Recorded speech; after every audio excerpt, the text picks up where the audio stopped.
The top stories tonight in Y News. The Philippine Department of Foreign Affairs raises doubts about China's sincerity in reducing tensions in the West Philippine Sea. The National Bureau of Investigation is expected to resume its presence in Timor Leste after several days of heightened attention on the government's efforts to bring back former Congressman Arnie Teves to the Philippines. The Department of Transportation assures that the country's main airport is fully prepared for the anticipated influx of passengers as the long holiday approaches this week. And 4 suspects in the attack on Moscow, Russia have been charged with terrorism. Good evening, Philippines and the world. Today is Monday, March 25, 2024. Join us in the next hour as we deliver today's top stories around the Philippines and in other parts of the world. We are also seen in 1,935 satellite monitoring centers nationwide and via live streaming worldwide through the UNTV News and Rescue social media channels. I am Arnie Teves.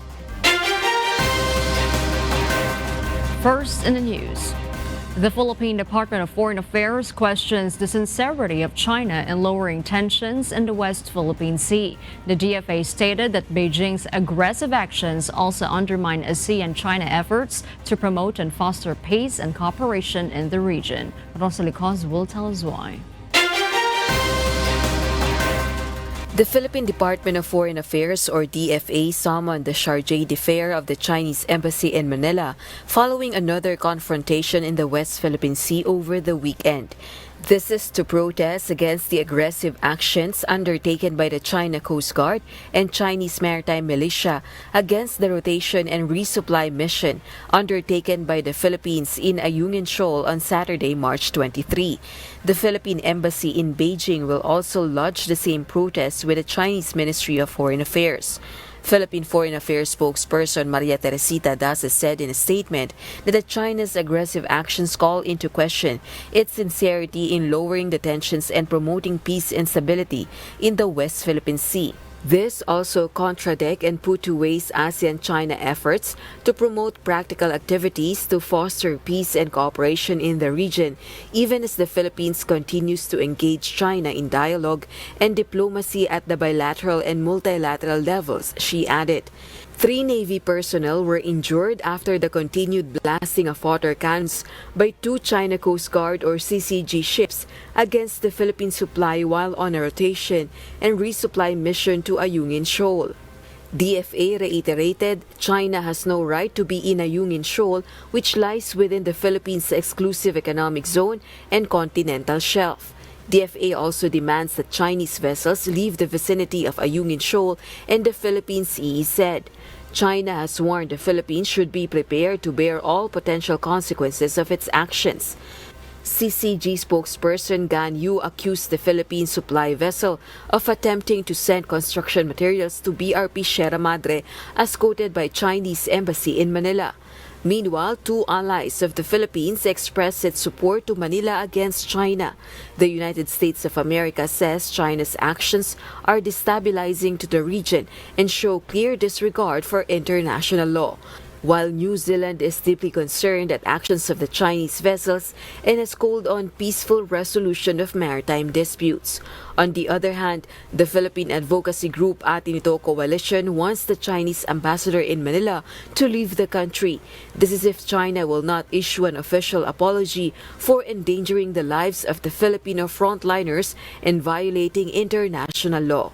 Rosa Licos, UNTV News and Rescue. We serve the people, we give glory to God. The National Bureau of Investigation, or NBI, is anticipated to return to Timor Leste. This development follows several days of intense focus on the government's endeavors to repatriate former Congressman Arnie Teves back to the Philippines. Dante Amento tells us why. National Bureau of Investigation, or NBI, Director Medardo de Lemos revealed on Monday, March 25, the court proceedings on the red notice against expelled Negros Oriental 3rd District Representative Arnolfo Arnie Teves Jr. would take a week to 40 days. The Philippine government will know thereafter whether or not Teves will be allowed to be back in the Philippines. I-present si Congressman Teves sa korte para malaman kung ano ang gagawin kasi ito daw ang proseso. Ganun daw ang proseso sa Timor. Kung anong mga steps ang gagawin kung sakaling pagbibigyan ang hiling ng Pilipinas na may ibalik si Congressman Teves dito. The Bureau submitted documents asserting that the former legislator should face trial in the Philippines. So yun naman ang naging usapan na pagdating namin doon, ibigay namin ang lahat ng dokumento sa kanila na susuporta sa posisyon ng NBI kung bakit nagkaroon ng red notice list kay Congressman Teves. De Lemos further said they encountered problems when they arrived in Timor Leste and tried to get photographs of him to confirm the arrest. They were not simply allowed to see or talk to Teves. Mukhang nararamdaman namin na talagang pinapahirapan kami. So, wala. Humingi kami ng audience kay President Horta. Nagpasalamat kami. Tinanggap kami. Kinausap kami ng mga siguro mahigit more or less mga 1 hour. The Department of Justice or DOJ assures the safety of Teves when he is deported or extradited. Alam ho natin na napakalaking kaso ito para sa atin and we just want to make sure that he is here to stand trial. Meanwhile, Teves' lawyer, Attorney Ferdinand Topacio, said the issue of deportation or extradition is not yet on the table while ongoing court proceedings. Dantiamento, UNTV, News and Rescue. We serve the people. We give glory to God. Ahead of the long holiday this week, the Transportation Department assures the country's main airport is all set for the expected influx of passengers. This report will tell us why. The Department of Transportation, or DOTR, is confident that the country's main gateway, the Ninoy Aquino International Airport, or NAIA, is ready to accommodate hundreds of thousands of passengers this long holiday.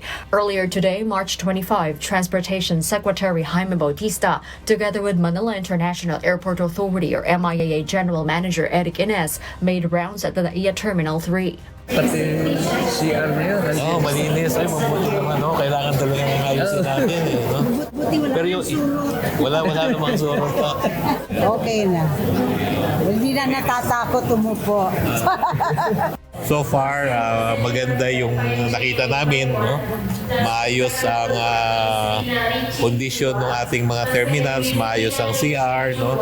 Yung mga check-in facilities ng mga airlines ay all working. No? Siguro nga yung surot at saka doon dapat hindi na natin pinag-uusapan yan, lalong-lalo na sa public. Dahil nakakasira sa image ng ating bansa. No? Kaya dito sa MIA, gagawin na lang natin yung tamang paglilinis, no? Tamang pest control, no? And siguraduhin natin na yung mga ipis na yan, yung mga daga ay mawala dito sa airport. Bautista expects passenger influx to peak on Wednesday, March 27 at 145,000 to 150,000, higher than the average of 135,000 to 140,000 travelers traversing NAIA per day. The Transport Secretary vows to prioritize improving several facilities at the NAIA Terminal 3, such as adding more immigration counters and putting up an OFW lounge. Furthermore, he is banking on the winning bidder for the NAIA rehabilitation to immediately implement new infrastructure once it takes over the airport's operations. Dapat magkaroon ng yung direct access dito sa Terminal 3 coming from the Skyway. No? Meron ng proposal dyan ng San Miguel. Siguro yun ang pagtutunan ng pansin na ma-implement kaagad. Harleen Delgado, UNTV News and Rescue. We serve the people. We give glory to God. Passenger count at the Parañaque Integrated Terminal Exchange, or PITX, have surged, surpassing typical averages days ahead of the anticipated influx for the long holiday. JP Nunez details why. As early as Monday, March 25, days before the expected influx of passengers at the Parañaque Integrated Terminal Exchange or PITX, the number of passengers are already reaching above average. As of 6 p.m. today, foot traffic inside the terminal has reached more than 100,000. Ngayong Monday, napansin namin na marami ng pasahero. No? Ito sa tingin namin ay more than the average of 120,000 per day. No? And nakita naman namin na maayos naman yung daloy ng mga pagkilos ng mga tao dito sa loob. No? Transportation Secretary Jaime Bautista also mentioned that they expect passenger count to reach 200,000 like in December last year. PITX management previously mentioned that they expect the influx of vacation goers by March 27 and March 28. Meanwhile, the OTR ensured that they will issue special permit as needed in anticipation that some provincial buses might be delayed due to heavy traffic. Kung mangangailangan pa, ay meron kaming special office dito sa PITX, no? Na pwedeng mag-issue kaagad ng special permit, no? Para yung mga na-traffic na mga bus sa probinsya ay mapalitan, no? And magkaroon ng additional capacity dito sa PITX. DOTR ensures that PITX will be safe for travelers. About 70 police personnel will be deployed. Fire trucks are on standby. Bomb-sniffing dogs are roaming the area. Assistance desks are all set, and random inspections are in place. Meanwhile, PITX reported earlier that there are 2 bus drivers tested positive for drugs from the 123 bus personnel who undergo random drug testing. JP Nunez, UNTV, News and Rescue. We serve the people, we give glory to God.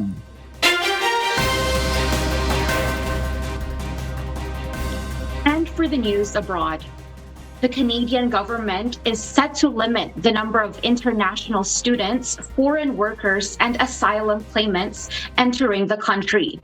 This cap limit is expected to be released in September of this year.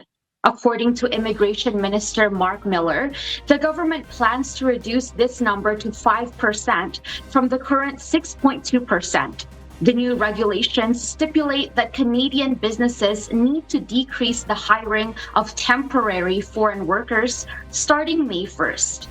They will have a limited time to prove that the position cannot be filled by a permanent resident or Canadian citizen. However, exemptions are granted to the construction and healthcare sectors, which can still hire a significant number of workers until August 31st due to labor shortages. Simultaneously, the government has reinstated visa requirements for Mexican nationals due to the increase in asylum seekers from Mexico.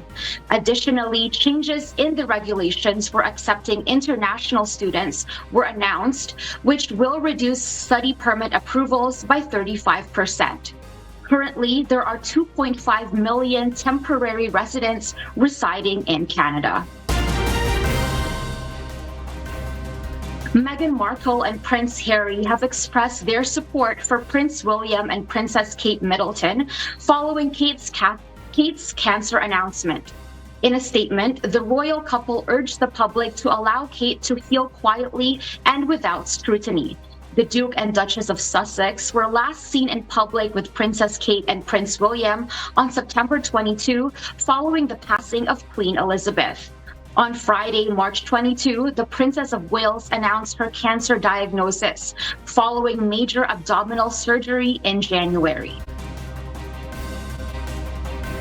However, tests after the operation found cancer had been present. My medical team therefore advised that I should undergo a course of preventative chemotherapy, and I'm now in the early stages of that treatment. Commission on Elections, or COMELEC Chief George Erwin Garcia, said on Monday, March 25, that former COMELEC spokesperson James Jimenez recently visited him. Jimenez has allegedly offered himself to work again in the commission.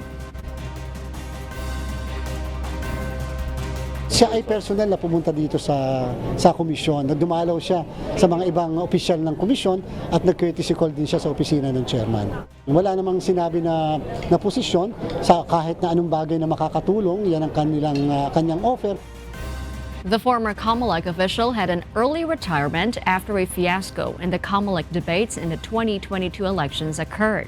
The last part of the debate was postponed due to the problem of payment. Jimenez was investigated, being the one who promised for the venue of the event. The poll body is set to issue the full resolution of its investigation. Kung sino man yung may hawak na commissioner, kukulitin na lang natin upang mailabas na. Dahil siyempre, yan ay isang hanging issue na kinakailangan ma-resolve pa rin. Motorists will have to pay more for petroleum products this week as oil firms are set to implement a major price hike starting Tuesday to mark the second straight week of upward adjustments for gasoline. Nelma Bohok reports. The impact of geopolitical tensions continues to loom over the upcoming increase in the price of petroleum products tomorrow, March 26. The Oil Industry Management Bureau of the Department of Energy said that big oil companies will implement an oil price increase per liter of gasoline by 2 pesos and 20 centavos, diesel by 1 peso and 40 centavos, and kerosene by 1 peso and 30 centavos. According to the DOE, the big-time oil price hike is a result of turmoil in other countries, particularly in the Middle East and the war between Ukraine and Russia. Nagkaroon po ng mga speculation sa impact ng pag-atake na ginawa ng Ukraine sa tatlong malalaking refineries ng Russia. Tapos isa din yung kadahilanan na related sa geopolitical factors, yung pong pag-escalate ng tension sa Red Sea, di po ba yung ating mga oil vessel dumadaan po sa Red Sea, and then nagkakaroon po ng kaguluhan ang Houthi, hinaharang po nila, kaya umiikot pa po yung mga vessel na yun. Sa pag-ikot po doon, tumataas po yung freight cost, at the same time po yung insurance because of the risk factor. Another factor contributing to the rise in oil prices is the decline in crude inventories or raw materials in the United States. Due to the continuous increase in the cost of petroleum products, different strategies are being employed by individuals like Mang Noel, a taxi driver, and Herbie, a rider of a motorcycle riding-hailing app, to save money. Wala naman kami magagawa. Kung anong gagawin, maghanap na lang kami ng medyo gasolinahan na mas mura, doon na lang kami maggasolina. Pag ganito, tambay muna pag walang booking. Mang Pedro, a long-time jeepney driver, has been complaining about the constant increase in diesel prices. According to him, his income for his family is now smaller than before. Nung medyo mababang krudo, nakakapag-uwi ako ng 1,000 hanggang 1,500. Ngayon, malaki na 500 eh. Hindi laki lang nawawala sa kinikita namin, 1,000 mahigit. Nel Maribuhok, UNTV News and Rescue. We serve the people, we give glory to God. Foreign national escapees of a Pogo Hub in Bamban, Tarlac detailed how they were coerced into becoming scammers by those running the raided compound. According to the victims, the modus operandi of the Pogo operators included inflicting physical harm upon them if they failed to meet their quotas. A victim shared that he never imagined that his job there, which he applied for as a chef, would turn out to be a part of a scam operation. He devised a plan to escape the premises and seek help after feeling trapped and unwilling to participate in the fraudulent activities assigned to him. I climb on the top of the wall, and I jump out the wall, and I running for the second one, and I jump the river and keep running because they treat me so bad, and I don't want to be a scammer. They beat me, they use hand and electric shock, high voltage. Similarly, a Malaysian national reached out to the Malaysian embassy in the country for assistance. I meet up my friends and then I get sold there. Like, okay, my friends work there, and then that one is my old colleagues. Yeah. And then when I arrived there, and then he just told me wait there few minutes, and then I wait around for 30 minutes. After that, he already go out. Maybe he changed me or anything, like he sell me here. Yeah, before that they hurt me, and then when I didn't hit the quota, and then we have a daily quota. Okay, we have the daily quota. If you go, he will told us to work for pumping or syrup or anything, and then sometimes every day we were meeting. After meetings, sometimes he was angry or anything, just hit us. Although Danny and Dylan were in the same compound, their experiences in Bamban differed. They both suffered abuse from their bosses when quotas weren't met, with a monthly quota amounting to 300,000 yuan. Currently, they are in Pasay City along with other witnesses and complainants against the Pogo Hub operators in Bamban. According to the Presidential Anti-Organized Crime Commission, Zunwan Technology is the largest Pogo Hub scam they've raided in terms of land area. They are pursuing for future proceedings in court to hand over the facility to the government. Lahat po ay titingnan po natin. Siyempre po, just like you, just like any ordinary Juan de la Cruz, magtatanong din tayo kung ano yung pananagutan, kung meron man o wala yung LGU, sapagkat yung mga krimen na nabanggit ng ating mga complainant, ng ating mga biktima, ay naganap ilang metro lamang ang layo doon sa munisipyo. So, kinakailangan natin tingnan po ito.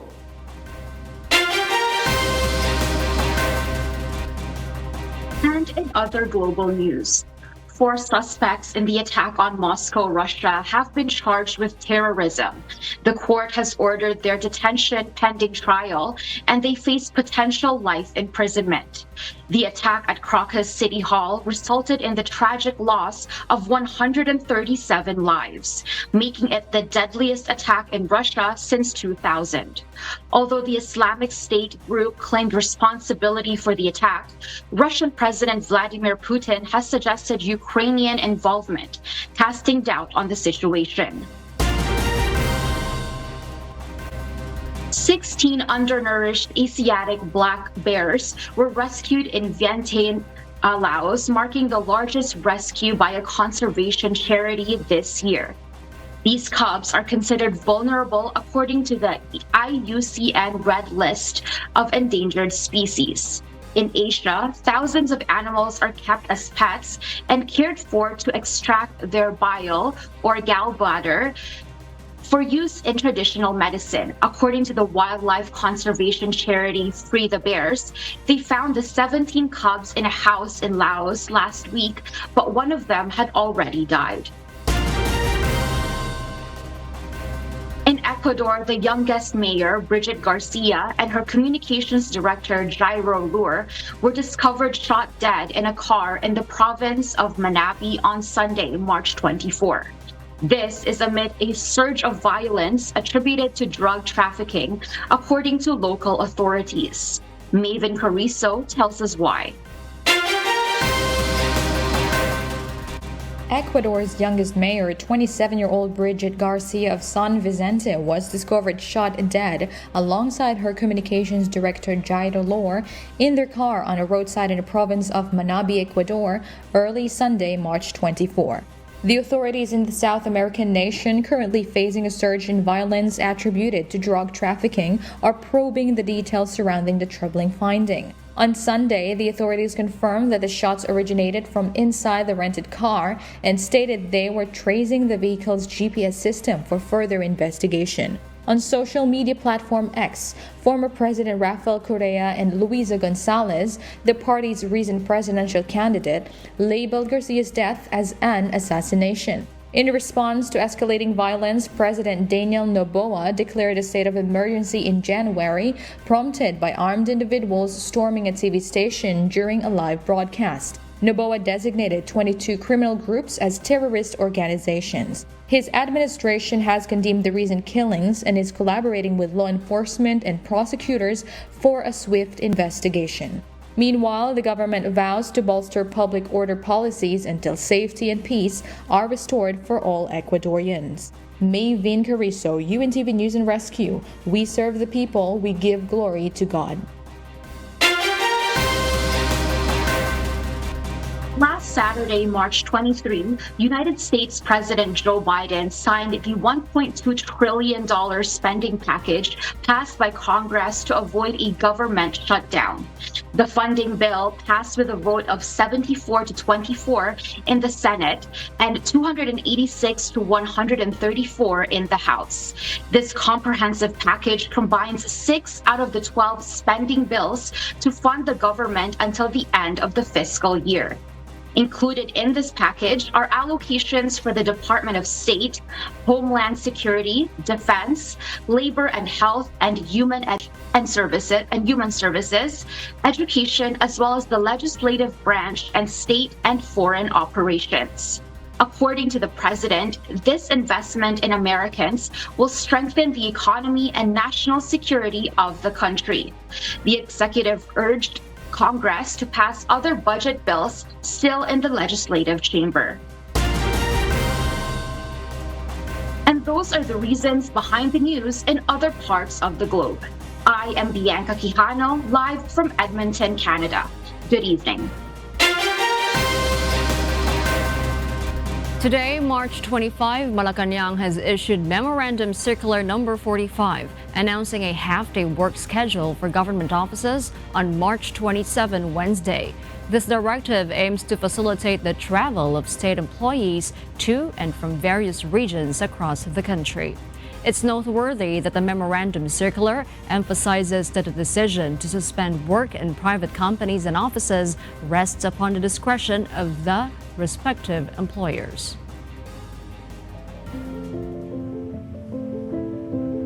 Our kasambahay, as the world faces these trying times amid the various challenges and uncertainties, we are inviting everyone to join the global prayer for humanity.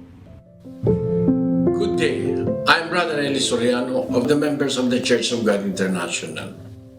I want to invite you to join us in a minute of prayer every day to pray for humanity and the whole world as we go through these perilous times. While safety measures like washing of hands and strengthening of our immune systems may help us through this horrible predicament, there is still no precaution or cure more powerful than God's mighty intervention. And we need His intervention now more than ever. It doesn't matter what religion you are in or what denomination you belong. This is an invitation for all the people around the world who cares for the future of their family, friends, loved ones, and humanity as a whole. Everybody is welcome to pray with us. For more details, you can check out the description box below. Thank you very much, and I hope to hear from you soon. May God bless you.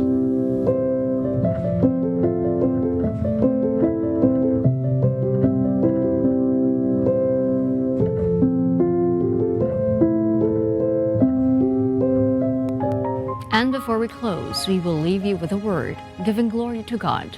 From the book of John, chapter 15, verse 3, it says, "Now ye are clean through the word, which I have spoken unto you."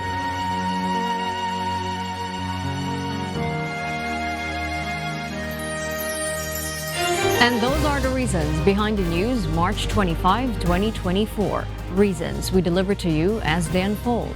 Because we need to know, we will always ask why. I'm Arnie Delgado. We serve the people, we give glory to God. I-present si Congressman Teves sa korte para malaman kung ano ang gagawin kasi ito ang proseso. Ganun daw ang proseso sa Timor. Kung anong mga steps ang gagawin kung sakaling pagbibigyan ang hiling ng Pilipinas na may balik si Congressman Teves dito. Alam ho natin na napakalaking kaso ito para sa atin, and we just want to make sure that he is here to stand trial. So far, maganda yung nakita namin, no? Maayos ang kondisyon ng ating mga terminals, maayos ang CR, no? Yung mga check-in facilities ng mga airlines ay all working, no? Siguro nga yung surot at saka doon dapat hindi na natin pinag-uusapan yan, lalong-lalo na sa public, dahil nakakasira sa image ng ating bansa, no? Kaya dito sa MIA gagawin na lang natin yung tamang paglilinis, no? Tamang pest control, no? And siguraduhin natin na yung mga ipis na yan, yung mga daga ay mawala dito sa airport. Siya ay personal na pumunta dito sa komisyon. Dumalaw siya sa mga ibang opisyal ng komisyon at nag-courtesy call din siya sa opisina ng chairman. Wala namang sinabi na posisyon sa kahit na anong bagay na makakatulong. Yan ang kanyang offer. Nagkaroon po ng mga speculation sa impact ng pag-atake na ginawa ng Ukraine sa 3 malalaking refineries ng Russia. Tapos isa din pong kadahilanan na related sa geopolitical factors, yung pong pag-escalate ng tension sa Red Sea. Di po ba yung ating mga oil vessel dumadaan po sa Red Sea and then nagkakaroon po ng kaguluhan ang Houthi, hinaharang po nila. Kaya umiikot pa po yung mga vessel na yun. Sa pag-ikot po doon, tumataas po yung freight cost at the same time po yung insurance because of the risk factor.